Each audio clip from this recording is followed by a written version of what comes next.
So hello everyone, for today's recipe ay magluluto tayo ng inihaw na pusit na may egg na pula. So bago ko explain sa inyo ang aking niluluto, so kung napapanood nyo ang aking video, mag-comment po kayo dyan kung taga saan kayo para malaman ko po kung saan nakarating ang aking video.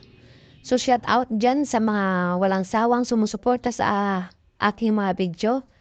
At ganon din ako sa inyo, hindi rin ako masasawa mag-support. So ayan po, nag-mix na po tayo dyan ng luya, sibuyas, atsal, paminta durog, at bawang. At ninalagay na po natin sa loob na may kasamang egg at oyster sauce yan. So, yan ang ilalagay natin sa loob ng pusit para mag-mix at pag naluto siya ay sarap ang kanyang lasa. Kasi ang nasa loob ay mga ricado, no? So ganyan po ako pag nag-iihaw, kahit anong ihaw, mabangus man or ano dyan, ganyan po. Ilalagyan ko talaga ng ano sa ilalim yan.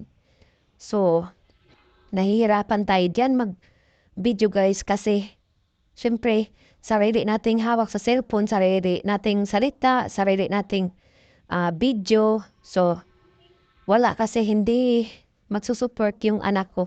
Pag mga ganito, hindi nagsusupport yung bunso ko ba? Si Cara. Pag-utusan. So, ayan, nilalagay ko na dyan sa ihawan ko at hindi ko na binabalot yan ng para mabilis na lang siya lutuin. Kasi nga, di ba nga, napansin nyo yung video ko, pinakuluan siya, puyan siya ng 3 minutes. So, itry nyo rin mag-ihaw ng ganyan, napakalambot ang kanyang laman kapag kinakain mo na napakasarap po. Tapos may sausawan kayo na tuyo, kalamansi at saka sibuyas. Tapos, tagyan nyo ng konting asukal, masarap po guys. Tapos sili. So, ayan po. Sa hindi magtatapos ang aking video, maraming salamat. Uulitin ko, maraming salamat sa walang sawang suporta. Nilalagyan ko pa pala yan ng dahon ng sibuyas guys. Sa loob, hindi ko na pinutol-putol yan. Nilagay ko na lang para mabango talaga siya. So, malinis ang ating kamay dyan. Huwag kayong mataka dahil bago tayo gagawa, ako pa na gusto ko yung niluluto ko ay malinis talaga. So, maraming salamat sa inyong lahat. Naway magustuhan nyo ang aking video. Pasensya na at medyo mahaba.